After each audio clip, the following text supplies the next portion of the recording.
So what is this whole thing? Yes, it's got a narrative. Yes, it comes in seasons. Yes, it's got a community. Yes, it's got beautifully rendered products, some of which are beginning to turn into the physical. What is the primary thing? Like, what is the primary mechanism here? Is what Wagmi is a device for getting NFTs onto apparel?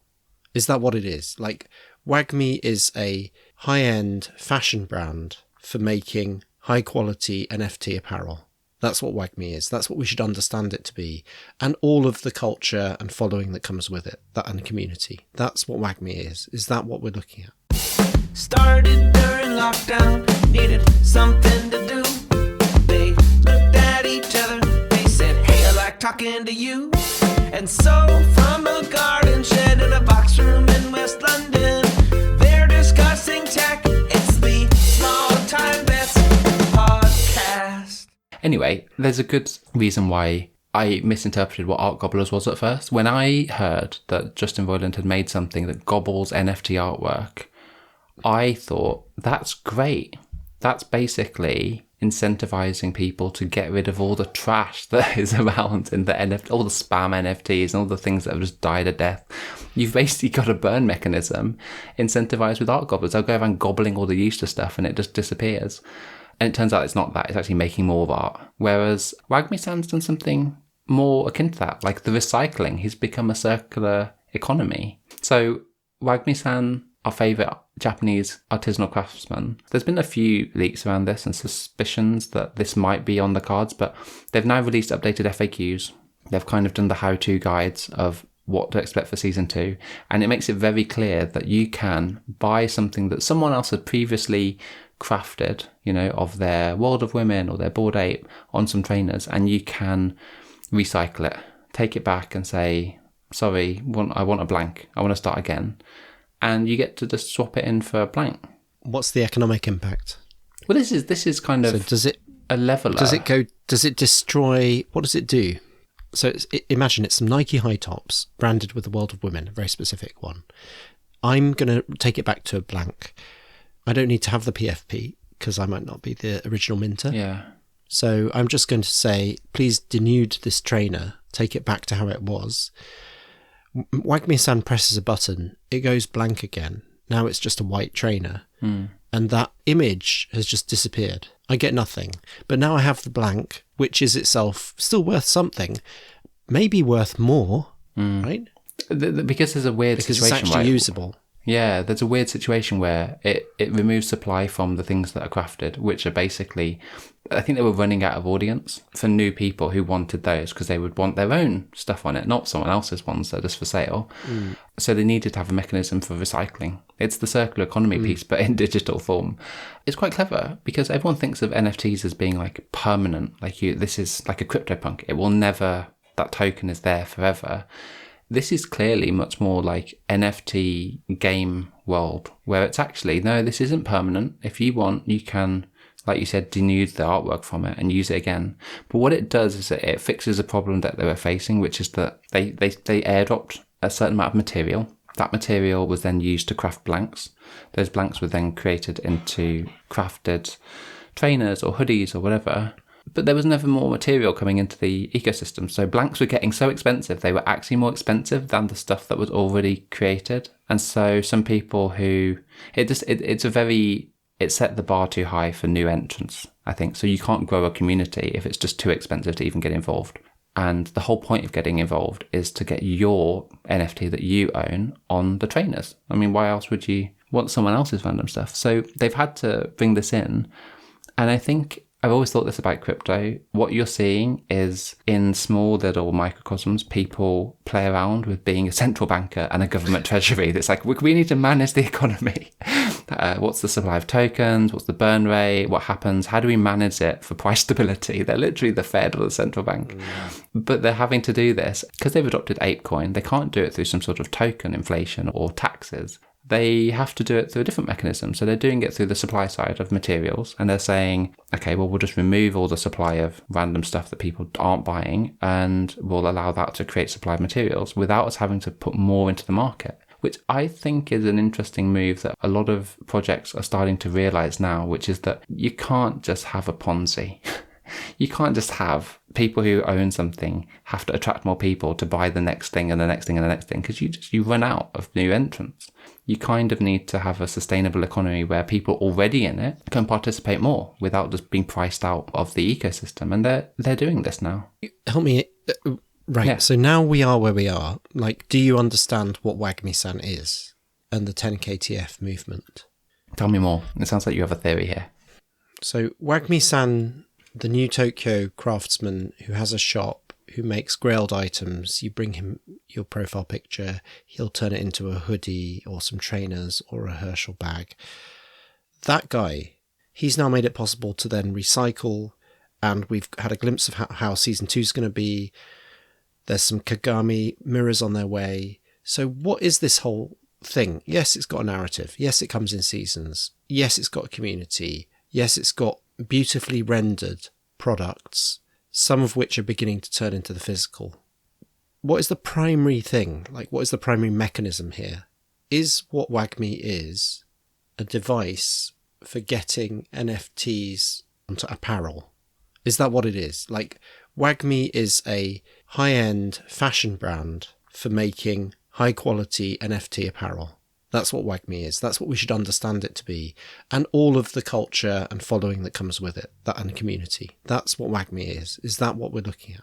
I think so. I think the Kagami and the way that that's been from day one, kind of this idea of him looking through a portal between one world and another world is very much the analogy that they're working with, right? For so long, you had the copy paste movement, right? Which is, I right click, copy paste, I've stolen your NFT, which is kind of reductive and nonsense anyway, but it kind of is meme worthy. And to counter that, you kind of have to say, okay, well, what is the equivalent of getting this and putting it on a t-shirt? Because I could just copy paste it and put it on it. So what is the thing? Either it has to come from the main project, but as we've already just discussed, like sometimes that project isn't making apparel with their brand, or so do you just download it and put it on? This is the curation mechanism for doing that in a high-end way with things that you just can't easily do. I don't know how easy it would be in future to put like your NFT on some Nike Air Force Ones in the way that they actually all fit. I don't know, do Nike do that? Do they do those kind of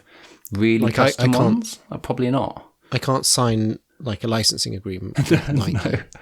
To get your thing on it. It's probably not going to happen. And I can't get the Herschel manufacturers to upload my CYMK image of a print of Bored Ape to get it onto a bag and mess around with the alignment so that the straps don't go over the... So, I can't do that. So this is that. Because if I went to snapfish.com or... You'd get this. You'd get what which we is have obviously on our really Redbubble excellent. one. Yeah, you get our merch, which you should definitely get. But let's not do it down. I mean, that's obviously excellent, but it's just not quite Herschel, is it? It's not Nike Air Force Ones. It'll be interesting to see what happens with the hoodies that they've just stopped. So now you can't get the hoodies. You can't get the Kagamis. It'd be interesting to see what happens with those, the physical ones, what the quality is, what the brand on it is. I'm curious on the hoodie brand. Like, it's not going to be Fruit of the Loom.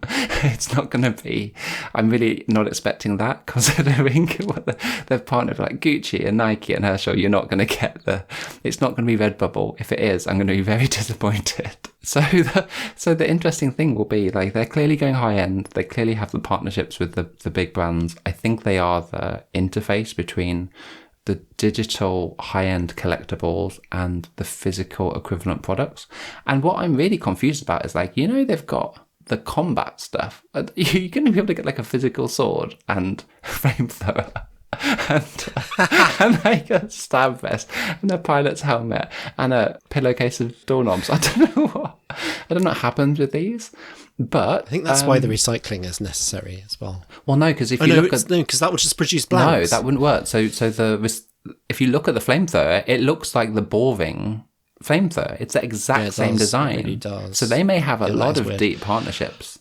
So yeah, I was thinking about this, and I think it kind of makes sense that to go from level 1 to level 2 to level 3, level 3 is probably going to require you to potentially combine level 1 and 2 things, thereby making it more scarce, harder to attain, probably more valuable, but also providing that mechanism of removing supply, which needs to be managed carefully. And I think that's where they are the central bankers trying to like manage it all. But I think that's possible. I also think this Kagami piece will come in as a key, it's going to be a key part of it. In their new updated FAQs, they're very clear that, you know, the ecosystem is made up of 6 collections and Kagami is one of them. 893 tokens with accompanying physical art pieces. Very clear that 893 tokens, it wasn't the hoodie where you burn the token, you get the hoodie. It's that token is still a collection, but you also get this physical thing. So I think that's going to be another staking tool. And maybe that becomes just like the thimbles and the weird random stuff that you do to craft. Maybe this is the staking tool that becomes the equivalent of where the ape coin goes when you make a physical. So when they open up the store and you can make multiple physical things, I think that might be what it's for. Or maybe it's for making level 3 stuff. Maybe you combine certain things, put it through that portal, and it means that your level 3 thing is available in other side or something. I don't know, you know, the kind of... Yeah. Or it's available as a physical. Yeah, there's many options they can do there, but it's clear that they're actually really, really thinking through, okay, what the hell is Season 2 going to be? How do we up the ante? I do wonder also what this means for the physical brand itself. So, you know, the shadow blanks, they're not just like black or white hoodies. They're particularly styled. They have a little silhouette of Wagmi-san behind you and then the nice subtle design. I wonder whether that's going to become like the mainstream brand, like the brand that allows them to expand the physical stuff more. You know what I mean? So rather than just being about your NFT, it's actually more so about their own stuff. Because if all that Wagmi is a mechanism to take NFTs into high quality apparel, then it disappears. It melts away. Like it disappears from sight. It's just a mechanism. It's the back end. Whereas with Shadow Blanks, unusually, it stepped into the fore as its own thing. Yeah. So for the first time, you actually see it as its as own an entity. thing. Yeah. And is that a one-off? Because it does feel like this was a dry run to test the first physical objects that got sent out. It does feel like, here's a throwaway token that you get to use. This might not go so well, but like, let's try it. And we'll use hoodies. Loads because, of them were unused. You know, what could go wrong with hoodies? What could go wrong with hoodies? You know, it's not like you say, we don't know if it's fruits of the loom. What the hell hoodie is this? But you know what's like mad? Like a lot of tokens, I expected the floor price to crash as they set a deadline, and people didn't want them, and it just stayed at what it was, roughly around $110 in Ethereum for the token that people didn't redeem. It turns out people badly didn't want them, but like didn't want to redeem. They didn't want them so badly, and that they didn't want a hoodie. Don't send me a hoodie. And I get there's a KYC bit, and maybe you don't want to give your name and address, and there's a part of that which I get for some people, but you could just reduce the price. You must be able to get rid of the token somehow. It just seems weird that people just abandoned that. And 4 or 5 Kagamis didn't get redeemed, which now makes that collection really, really messed up. Has anything changed on the site now? They've updated the background of the stock room rather, which now makes it much more high rendering of the blanks to make it feel like those blanks actually have some physicality, which is quite interesting. They've also made it clear in the recycling process in the FAQs how that works. They've also said something really interesting around the Gucci Grail stuff, which hasn't been hinted at before, which is like that doesn't have a recycling element. You have the Gucci Grail, you get the Gucci cloth, and then you get a question mark in a box. So, don't know. And then the site itself, they've updated the fonts of some of the things. I don't know if you've, like, where it says I've seen the that. SSCC and the Bakelite. It's a slightly different rendering. And it makes it even stranger the way that they're insisting on, now that everything else looks much nicer. Oh, the map. But they're still insisting on, like, Atari 70s or 80s era text slowly loading one letter at a time, and then to make it seem like you've got a bad connection. Yeah. Kind of weird, isn't it? It's more incongruous now that they've updated the rest of everything to make it look better. No, but you know, there is an element of this where I think you're saying, like, what is Wagmi-san? That whole cat finale, I rewatched it again, and I realised there is something interesting about the art styles used throughout the Wagmi-san process, you know? So we've gone through like manga, we've gone through like the in-game stuff, we've gone through high fidelity graphics, we've gone through various like levels of cartoon and animation. And that specific bit, you had this kaiju, which is kind of rendered in kind of gamified, like realistic, pseudo-realistic graphics. Then this sort of manga type cat, and then it laser electrifies the kaiju, and the kaiju doesn't just become smaller, it changes its graphic style to become flat pastel cartoonified baby kaiju from 3D high fidelity renderings to like a much like flatter drawing. And I was like, there's something weird here in the 10kTF decision making where they don't want to commit to an art style. They're not going to be boxed into like a particular look or feel or anything. Like even some of the tweets, they had Wagmi-san as like blockheads, what was that? like a What's big the deal with rectangle. that? No, what was that? I need to do more lore and storytelling, and then he turned into he's turned into like a toilet roll with a square on his head. No, but a cereal box on his head. Yeah, literally, it looked like it'd been assembled from like a cereal box. I think there's an element here of like having to not get boxed into a certain style. Every project, they have a certain style they go for. That's that, right? And they have to commit to that. Doodles, very good example, where it's like that artist's art style is the way that all the future stuff has to look. I think they need to be super flexible because they're not committing to a particular world of a metaverse world. They're not committing to a particular project. They're going to have to work with so many different brands. If they're already, we can assume, working with Gucci, Nike, Herschel, Adidas, Puma. There's been a lot of leaks about Puma. And potentially, like boring flame throwers, sword companies, I don't know, all this sort of random stuff. If they've got all these partnerships in the background, they probably need to be really flexible in terms of we're the everything and anything of any metaverse and any physical brand out there. Mm-hmm. Because otherwise, what are they doing trying out these art styles randomly? It is incongruent. It's confusing as hell. I noticed there was a sort of a primer for anyone who wants to understand the world of Wagmi-san. It wasn't just a pointer back to the recap video of season 1. It was like, let me explain to you what is going on. Like, here's the first story. Now here's the summary. But also, like, here's how you assemble a bunch of materials and tools and blanks to make a thing. If you want to have access to this, this is how you would do it. And then please share this with anyone who you think might be interested. Because it's almost like they've got to that point where it is quite involved. It is obscure and arcane.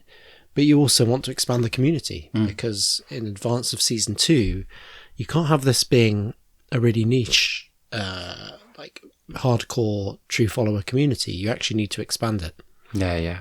And I think that's why the recycling element it will drive the price of blanks down, right? That's, I think, the reality. It'll flood the market with more blanks. Well, it'll just give people, when there's a crafted item of socks, which is cheaper than the equivalent of blanks, well, the market forces will just mean that the blanks will become cheaper, right? As people basically buy the thing and then list it.